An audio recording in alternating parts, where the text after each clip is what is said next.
Hello बच्चे, स्वागत है आप सबका स्टडी विद बलिंदर सर में। तो चलिए शुरू करते हैं आज का वीडियो। इस वीडियो में हम देखेंगे क्लास 10th का मैथ। चैप्टर होगा हमारा वास्तविक संख्याएं रियल नंबर्स। इसका प्रश्नावली 1 का डी हम लोग आज करेंगे। इसमें हम लोग 3 नंबर प्रश्न तक कर चुके हैं। आज हम लोग चौथा प्रश्न करेंगे, ठीक है। तो चलिए शुरू करते हैं। तो शुरू करने से पहले अगर आप चैनल पर नए हैं तो चैनल को सब्सक्राइब कर लीजिए और बेल आइकन को ऑन कर लीजिए, ठीक है, ताकि आने वाले सभी वीडियो आपको आसानी से मिल जाए। और इसके पहले वाले पार्ट जो भी आप नहीं देखे होंगे तो वीडियो के प्लेलिस्ट में जा कर के आसानी से देख सकते हैं। तो चलिए शुरू करते हैं। तो देखिए 4 नंबर प्रश्न में हमारा कह रहा है कि निम्नलिखित का दशमलव प्रसार ज्ञात करें।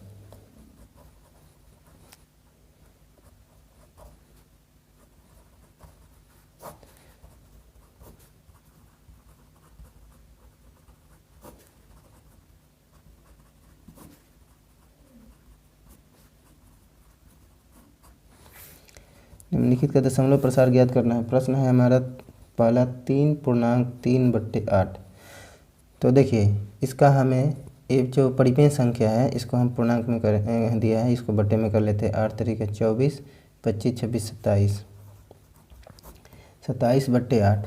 इसको हमें दशमलव में बदलना है, यानी कि दशमलव प्रसार लिखना है इसका। दशमलव में ये कैसे रहता है ना, तो इसे हम भाग देकर भी इसका दशमलव प्रसार लिख सकते हैं और दूसरे तरीके से भी कर सकते हैं। तो भाग देना तो बहुत आसान है, भाग देकर आराम से बना सकते हैं, लेकिन हम लोग दूसरे तरीके से करेंगे। दोनों तरीके से कोई भी तरीके से आप कर सकते हैं, क्योंकि यहाँ पे लिखा हुआ है कि निम्नलिखित का दशमलव प्रसार ज्ञात करें। आप जैसे चाहें वैसे कर सकते हैं, है ना। लेकिन हम लोग इसको p/2n × 5m के रूप में बदल के इसका दशमलव प्रसार निकालेंगे, ठीक है। तो चलिए देखते हैं। सबसे पहले यहाँ पे हम नीचे वाले का गुणनखंड करेंगे, क्योंकि क्यू रूप हमारा जो है इस तरीके का करना है, तब जाके हम लोग दशमलव प्रसार इसका आसानी से ज्ञात कर पाएंगे, है ना। तो 27/2 का गुणनखंड करेंगे तो 3 2 आएगा। 2 × 2 × 2, 2 दूना 4 और 4 दूना 8, है ना। यानी कि 2 का पावर यहाँ पे 3 हो जाएगा। बस ऐसे ही, क्योंकि यहाँ 5 नहीं है गुणनखंड में, तो हम लोगों को दशमलव में बदलने के लिए आसानी के लिए हम लोग यहाँ पे 5 का पावर भी 3 रख देंगे। तो नीचे रख दिए तो गड़बड़ हो जाएगा, क्योंकि संख्या तो 27/8 ही है। तो इसके लिए हम ऊपर भी रख देंगे, है ना, ताकि ये कट जाएगा अपने आप से, है ना, दोनों। तो संख्या तो वही रह जाएगा, नीचे करे गुना तो ऊपर भी कर देंगे। तो क्या हो जाएगा हमारा ये 27 × 5 का क्यू करेंगे तो 125 हो जाएगा। बट ये देखिए अब यहाँ पे दोनों का पावर सेम है। तो हमने 9th में भी पढ़ा है कि जब दोनों का पावर सेम रहता है तो नीचे वाले का गुना कर दिया जाता है ना। तो 5 दूना 10 और पावर वही रह जाएगा, है ना।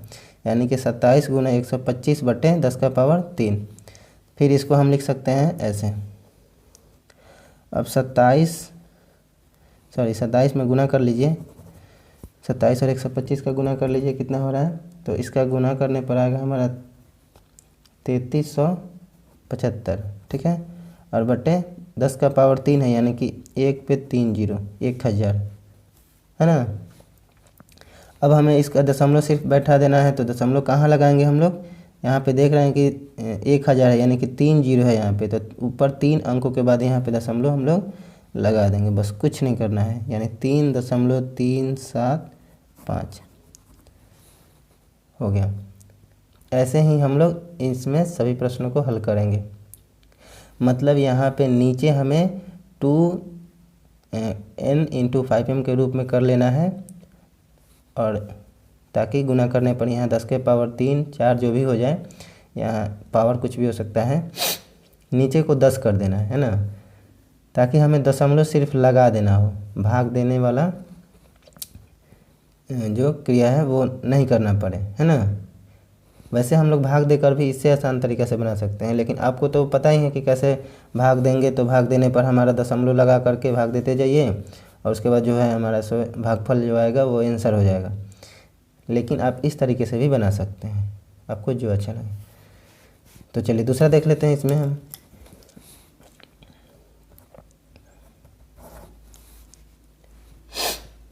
दूसरा हमारा इसमें दिया है 327/500, ठीक है। तो चलिए इसका कर लेते हैं हम लोग पहले गुणनखंड नीचे वाले को, है ना। तो 500 का गुणनखंड हमारा क्या आएगा, सबसे पहले 2 से काट लेते हैं, 250, फिर 2 से 125, फिर 5 से 25 और फिर 5 से 5 बार में, फिर 5 से एक बार में कट गया हमारा। तो यहाँ पे देख पा रहे हैं आप कि 2 हमारा 2 ठो है और 5 हमारा 3 है, ठीक है। तो यहाँ पे हम लोग लिखेंगे, ऊपर तो हमारा सेम वही रहेगा, 2 का पावर 2 हो गया और 5 का पावर 3। चूँकि यहाँ पे हमें पावर सेम रखना है, पावर जो है बराबर रहना चाहिए। तो इधर तो एक कम है, तो हम क्या करेंगे कि उसके लिए एक बढ़ा लेंगे, है ना। तो देखिए 2 का पावर हम 3 कर देते हैं, क्योंकि 5 का पावर भी 3 है। तो इधर एक बढ़ाए हैं हम नीचे, एक 2 से गुना कर दिए इसमें, मतलब एक एक्स्ट्रा कर दिए। तो ऊपर भी हम 2 बढ़ा देंगे, है ना, क्योंकि यहाँ तो नीचे तो 2 ही था, तब एक 3 कर लिए। तो एक 3 नीचे किए बढ़ाए हैं, तो ऊपर भी एक बढ़ा लेंगे, ठीक है। तो चलिए अब हो गया। अब इसका गुना कर लेते हैं ऊपर वाले का। ऊपर वाले का जब हम गुना करेंगे तो हमारा आएगा 654, ठीक है। और नीचे हमारा वही जैसे पहले हुआ था वैसे पावर 3 है दोनों का, नीचे वाले का गुना कर लीजिए, 5 दूना 10 का पावर 3 हो जाएगा हमारा, ठीक है। उसके बाद हम लोग 654 बट्टे, अब पावर 3 है तो यानी 1000। अब 3 जीरो है, यानी कि 3 अंक के बाद यहाँ पे दशमलव लगेगा, यानी 0.654 आपका आंसर हो जाएगा, ठीक है। बहुत ही आसान है ऐसे भी। तो चलिए कर लेते हैं अगला।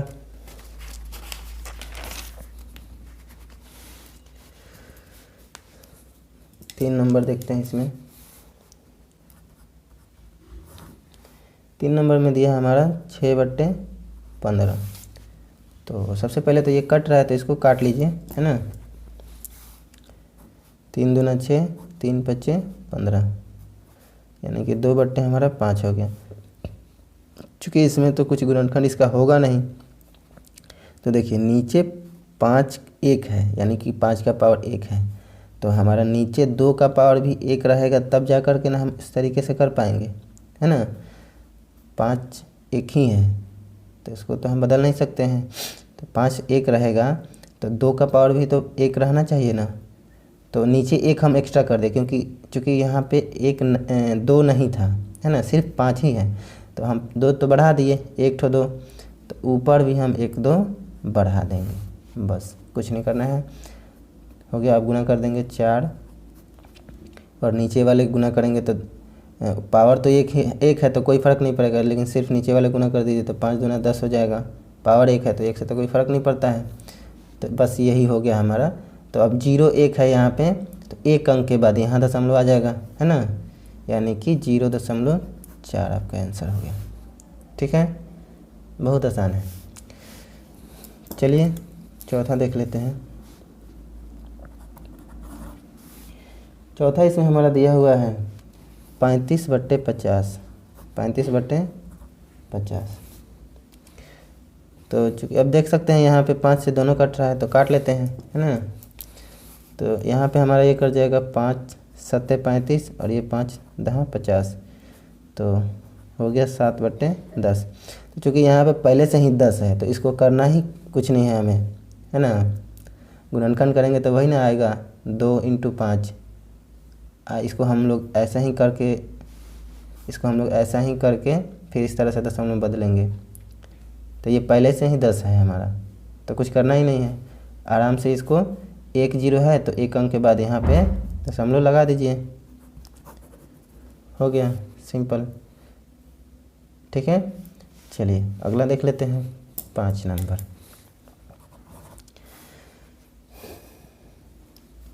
यहाँ पे हमारा दिया है 17/8।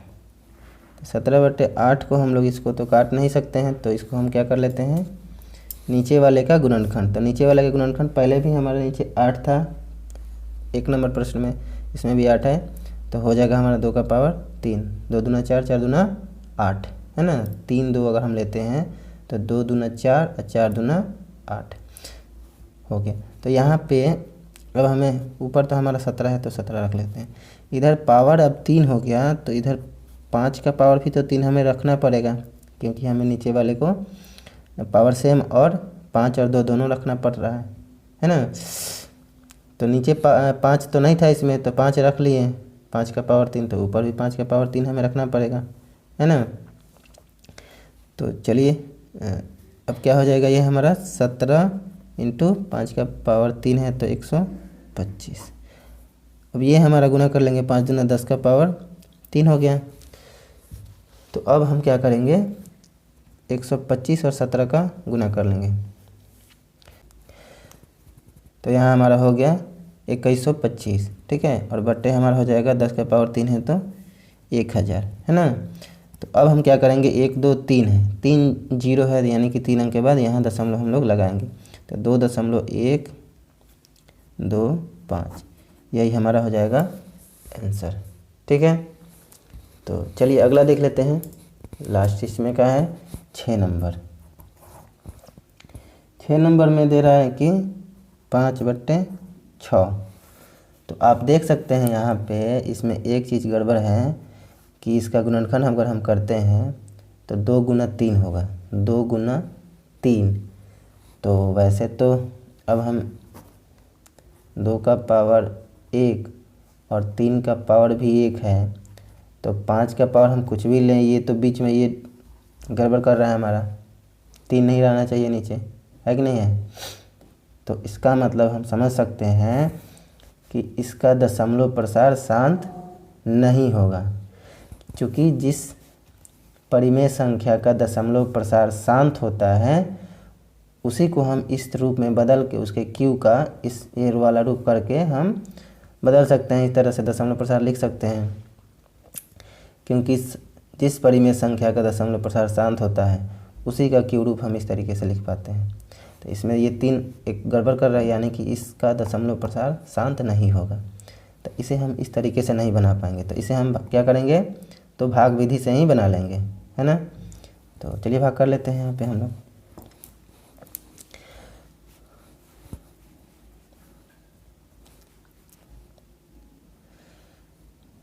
छः से हम लोगों को भाग करना पड़ेगा 5 में, तो भाग तो लगेगा नहीं, तो दशमलव दे देंगे और यहाँ ले लेंगे 0। 8 बार में 48, 2 कट जाएगा, 0 ले सकते हैं, 6 3 18, फिर दे सकते हैं, हमारा 2 बच गया, यहाँ भी 2 बचा था तो 0 लिए, तो फिर 2 बच गया, फिर 0 लेंगे, फिर 3 बार में फिर 18, फिर 2 आ रहा है, ऐसे ही हमारा चलते जाएगा, ऐसे ही ख़त्म ही नहीं होगा, ये ख़त्म ही नहीं होगा। इसलिए हमारा इसका आंसर हो जाएगा 0।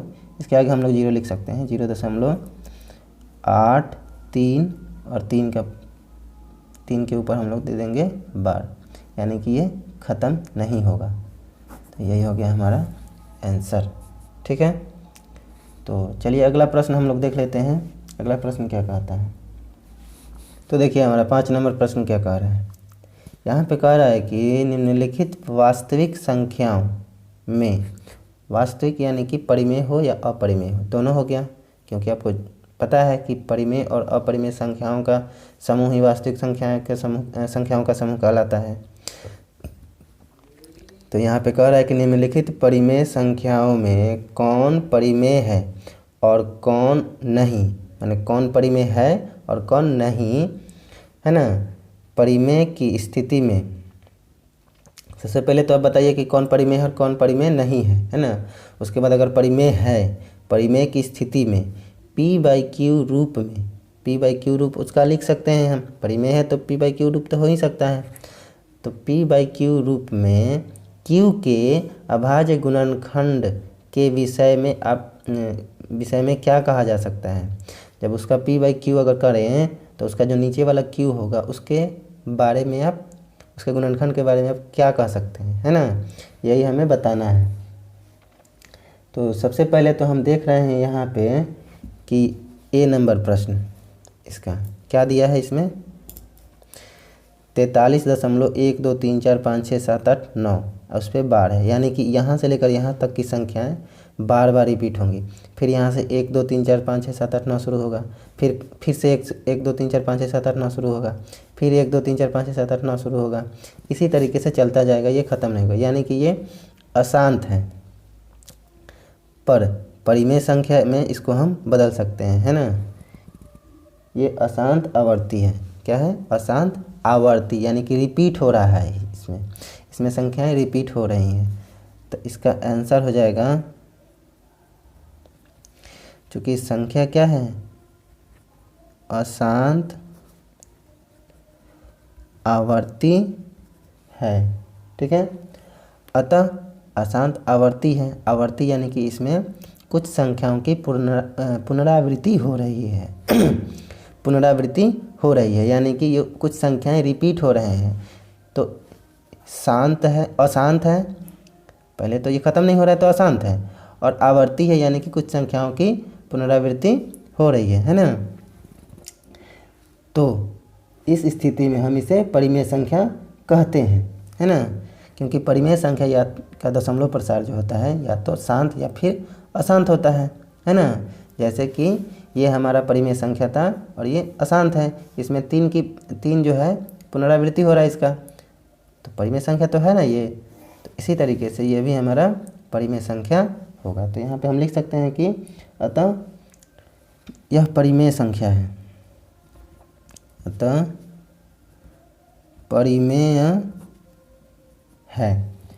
है। और यहाँ पे कह रहा था कि परिमेय है अगर, तो क्यू के अभाज्य गुणनखंड के विषय में क्या कह सकते हैं।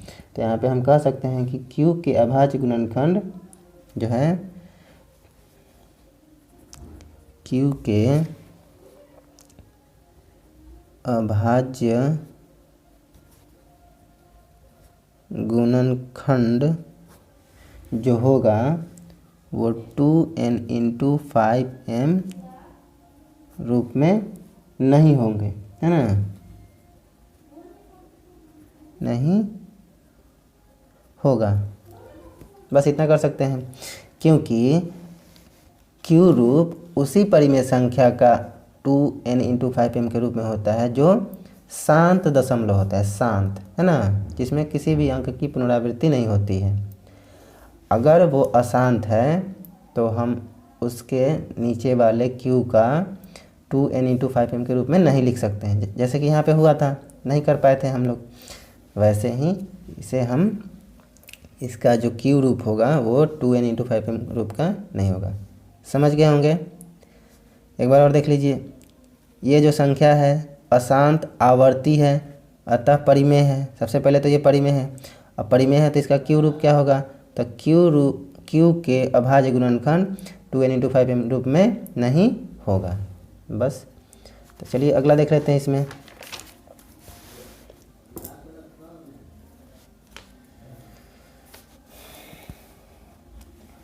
इसमें 2 नंबर बी नंबर प्रश्न हमारा दिया गया है, 0.120, फिर 1200, फिर 12000, फिर 1200000, 4 0, है ना। इस तरीके से ही चलता जाएगा, ये 1250 आएगा, 1260 आएगा, ऐसे ख़त्म ही नहीं होगा। तो इसमें देख रहे हैं आप कि कुछ निश्चित संख्याएं रिपीट नहीं हो रही हैं।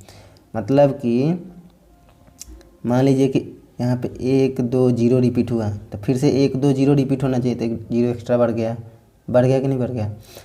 फिर हमें 1 2 0 रिपीट होना चाहिए, तो अब 2 0 बढ़ गया, अब यहाँ 4 0 हो गया। तो ऐसे बढ़ते जा रहे हैं। तो ये कुछ निश्चित संख्या यहाँ पे जो हो, जिसका पुनरावृत्ति हो, वो नहीं है, बदलते जा रहा है ना। तो ऐसे संख्या में हम लोग कहते हैं कि यह जिस अशांत दशमलव तो है ही, और ये अनावर्ती है। इसका आंसर होगा जो है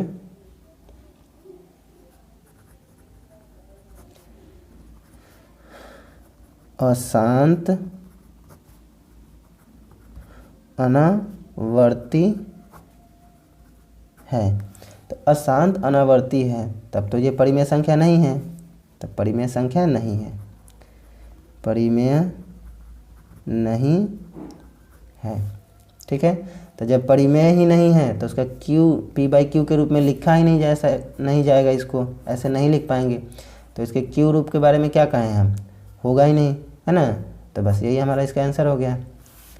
ठीक है, चलिए तो हम इसका सी नंबर देख लेते हैं। सी नंबर में क्या कर रहा है हमारा 5.12537 और यहाँ पे हमारा बिंदु दिया है, यहाँ रेक्टिंग दिया गया है यहाँ से। तो देखिए यहाँ पे ये 5 और 3 और 2 पर यहाँ बिंदु दिया गया है, यानी ये बताता है आपको कि 5 3 7 पे बिंदु है, यानी कि ये बिंदु जो है बताता है हमें कि 5 3 7 जो है बार बार यहाँ पे रिपीट होंगे। 7 के बाद फिर 5 आएगा, फिर 3, फिर 7, फिर 7 के बाद फिर 5 3 7, 5 3 7, 5 3 7, 5 3 7, ऐसे ही रिपीट होते जाएगा। तो जैसा कि पहला प्रश्न था हमारा इसमें का ये नंबर था, बिल्कुल वैसे ही ये भी है। तो उसी तरीके से इसमें भी हम लोग लिख देंगे। ये क्या है, अशांत तो है, अशांत ही है ये भी, लेकिन ये आवर्ती है, आवर्ती है। ठीक है, और यह अब अतः यह परिमेय संख्या है, यहाँ भी हम लोग अतः लिख देंगे, अच्छा रहेगा। अतः परिमेय है। ठीक है, तो जब परिमेय है तो उसका p/q के रूप में उसको लिख सकते हैं, लेकिन चूँकि यह अशांत है इसीलिए उसका q रूप जो होगा 2n × 5m के रूप में नहीं होगा, है ना। इसलिए p/q रूप में q के अभाज्य गुणनखंड 2n × 5m के रूप में नहीं होगा। ठीक है, बहुत आसान है, तो कुछ नहीं करना है, ऐसे ही लिख देना है हमें। सिर्फ डी नंबर में क्या दे रहा है हमारा, तो इसमें दे रहा है 0.355 355 3555 फिर 3555 4 ठो 5 दे दिया। ऐसे ही इसमें गड़बड़ कर रहा है ना। देखिए यहाँ पे 35 था, यानी 3 5, तो 3 5 ही रहना चाहिए, फिर 3 5 3 5 होना चाहिए। तो गड़बड़ कर रहा है यहाँ पे 3 5, फिर 3 5 5, फिर 3 5 5 5, फिर 3 5 5 5, ऐसे होते जाएगा, है ना। तो यानी कि यह भी हमारा तो अशांत तो है ही, लेकिन इसी प्रश्न के जैसा ये भी अशांत अनावर्ती है। चूँकि यह अनावर्ती है इसलिए यह परिमेय नहीं है। तो ऐसे ही इसमें भी हम लोग लिख लेंगे, कुछ नहीं करना है।